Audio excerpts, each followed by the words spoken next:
అందరికీ నమస్కారం. ఈరోజు మన వీడియో వచ్చేసి క్యాబేజీ టమాటో పచ్చడి. ఈ పచ్చడి చాలా టేస్టీగా ఉంటుంది. అన్నంలోకి, ఇడ్లీ, వడ, దోసల్లోకి దేంట్లోకైనా కూడా చాలా టేస్టీగా ఉండే ఈ పచ్చడిని తయారు చేసే విధానం ఈరోజు మన ఛానల్‌లో పోస్ట్ చేయడం జరిగింది వీడియోని. మరి ఈ వీడియో మీలో ఎవరైనా చూడలేదంటే ఒక్కసారి చూసి ట్రై చేసి ఎలా వచ్చిందనేది మీ ఫీడ్‌బ్యాక్‌ని అందించండి. మీరిచ్చే ఫీడ్‌బ్యాక్ వల్ల మరిన్ని వీడియోలు చేయడానికి అవకాశం ఉంటుంది. మరి నచ్చితే లైక్ చేసి, షేర్ చేసి మన ఛానల్‌ని సబ్స్క్రైబ్ చేసుకోండి.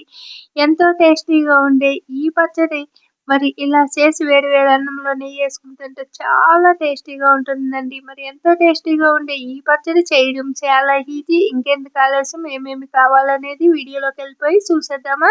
ముందుగా ఒక ప్లేట్‌ని ఇలాగ తీసుకొని ఇలాగ కొద్దిగా క్యాబేజీని ఇలాగ సన్నగా కట్ చేసుకోవాలి. మీరు తినే కారాన్ని బట్టి ఒక 10 పచ్చిమిర్చి, ఒక రొమ్మ కరివేపాకు, పోపు దినుసులకి ఒక స్పూన్ జీలకర్ర, ఒక స్పూన్ శనగపప్పు, ఒక స్పూన్ నువ్వులు, 2 టేబుల్ స్పూన్లు పల్లీలు, అంటే ఒక చిన్న కప్పులో సగానికి, కొద్దిగా ఒక బొట్ట చింతపండు, 2 టమాటాలు, ఇలా ఇవన్నీ కూడా మనము రెడీ చేసి పెట్టుకోవాలి. పచ్చిమిర్చిని మధ్యలోకి ఇరుచుకోండి. మీరు తినే కారాన్ని బట్టి పచ్చిమిర్చి అనేది వేసుకోండి. ఇప్పుడు తయారు చేసే విధానాన్ని చూసేద్దాం. ముందుగా ఒక కడాయిని స్టవ్ పై పెట్టి పావు కప్పు నూనె వేసుకోవాలి. ఈ పచ్చడికి మనకి నూనె అనేది ఎక్కువ పడుతుందండి. పచ్చళ్ళు అనేటప్పటికి, చట్నీలు అనేటప్పటికి నూనె ఎక్కువ పడుతుందండి. నూనె ఉంటేనే బాగుంటుంది.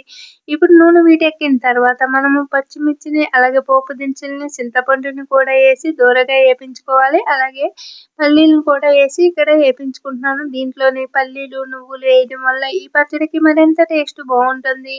ఇలా ఇవన్నీ కూడా ఇలాగా దోరగా వేపించుకున్న తర్వాత ఇందులోనే మనకి క్యాబేజీని సన్నగా తురుముకున్నాం కదండి, ఈ తురుమును కూడా ఇలాగే వేసుకోవాలి.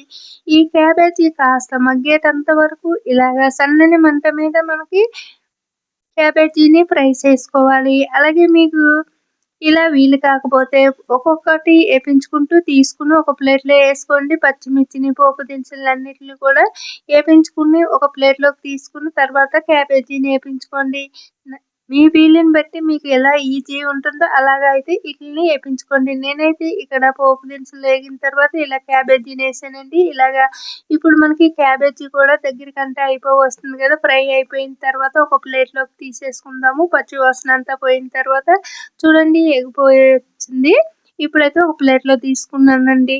ఇలా ఒక ప్లేట్‌లోకి తీసుకున్న తర్వాత మరొక 2 టేబుల్ స్పూన్లు నూనె నూనె వేడెక్కిన తర్వాత ఇప్పుడు మనము టమాటాలని మధ్యలోకి కట్ చేసి వేసుకోవాలి. ఇక్కడ వచ్చేసి మనము 2 టమాటాలను తీసుకున్నాం కదండి, ఇలా మధ్యలోకి కట్ చేసి వేసుకున్నాం కదా. ఇలా వేసుకున్న తర్వాత ఒక సైడ్ వేగిన తర్వాత నూనెలోనే రెండో సైడ్ కూడా ఇలా తిప్పుకోవాలి. ఇలా తిప్పుకుని మరి టమాటాలని మళ్ళీ ఒకసారి ఇలాగా కిందకి మీదకి తిప్పుకుంటూ వేపించుకున్న తర్వాత ఒక గరిటెతోటి ఇలాగా స్పూన్‌తో కానీ ఇలాగ మధ్యలో కూర్చోండి, తొందరగా మనకి మగ్గిపోతాయి. దీంట్లో ఉన్న రసము నూనెలోకెళ్ళి తొందరగా మగ్గడానికి అవకాశం ఉంటుంది. ఇలాగ అయిన తర్వాత పైన చూడండి, దీనికి తొక్క అనేది ఉంటుంది కదా, తొక్కని తీసుకోవచ్చు. లేదంటే ఇలా అయినా పచ్చడి చేసుకోవచ్చు. మనం మిక్సీ పట్టినప్పుడు ఈ తొక్క అనేది మనకు మిక్సీలో మెత్తగా పేస్ట్ లాగా అయిపోతుంది కాబట్టి ఎలా అయినా మనం చేసుకోవచ్చు. ఇప్పుడు ఇందులోకి ఒక పావు స్పూను పసుపు వేసి వేపించుకుని టమాటాలు మగ్గిన తర్వాత దగ్గరికంటే మనం స్టవ్ ఆపేసుకుని మనము ఇవి పక్కన పెట్టుకుని చల్లారబెట్టుకోవాలి. ఇప్పుడు మనకి టమాటా కూడా రెడీ అయిపోయింది. అలాగే పోపు దినుసులు కూడా రెడీ అయిపోయినాయి కదండి. ఇప్పుడు వీటిని చల్లారిన తర్వాత ఇలాగ మిక్సీ గిన్నెలో వేసేసుకొని కొద్దిగా వాటర్ వేసుకుని ఇలాగ మిక్సీకి సెట్ చేసుకుని మిక్సీ పట్టేసుకోవాలి. 2 ఒకటేసారి వేసుకోవచ్చండి. ఒకటొకటి మిక్సీ పట్టకంటే ఇలా అన్నీ కూడా కలిపి ఇలా మిక్సీ పట్టేసుకోవాలి. ఇప్పుడు మనకి క్యాబేజీ టమాటా పచ్చడి రెడీ అయింది కదండి. ఈ పచ్చడికి పోపు పెట్టుకుందాము. ఒక ప్లేట్‌లోకి ఒక స్పూన్ ఆవాలు, ఒక స్పూన్ జీలకర్ర, ఒక రొమ్మ కరివేపాకు, 2 ఎండుమిర్చిని తీసుకున్నాను.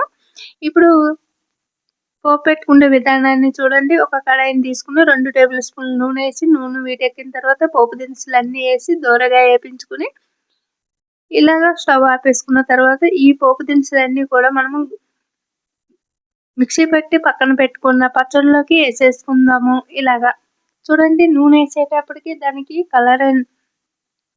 కలర్ కూడా మంచిగా కనిపిస్తుంది. అలాగే మనకి ఈ పచ్చడి అనేది చూడండి ఇలా పోపు పెట్టుకోవడం వల్ల మరింత టేస్ట్ బాగుంటుంది. చాలా కలర్‌ఫుల్‌గా కనిపిస్తుంది గదండీ! పోపు దినుసులతో పాటు అందంగా మరి టేస్ట్ గూడా సూపరుంటుందండి. ఇలా చేస్తే వేడి వేడి అన్నంలో ఈ పచ్చడేసుకొని తింటే చాలా టేస్టీగా ఉంటుందండి. పిల్లలు, పెద్దలు అందరూ చాలా ఇష్టపడతారు. చేయడం కూడా చాలా ఈజీ. 10 మినిట్స్‌లో రెడీ చేసుకోవచ్చు. అలాగే హెల్త్‌కి కూడా చాలా మంచిది ఇలా చేస్తే. క్యాబేజీ అనేది మరి తినని వాళ్ళు కూడా చాలా ఇష్టంగా తింటారు ఈ పచ్చడేసుకొని. మరి ఎంతో టేస్టీగా ఉండే ఈ క్యాబేజీ టమాటో పచ్చడి మనకి ఇప్పుడు రెడీ అయిపోయింది. ఈ వీడియో మీకు నచ్చితే లైక్ చేసి, షేర్ చేసి మన ఛానల్‌ని సబ్స్క్రైబ్ చేసుకోండి.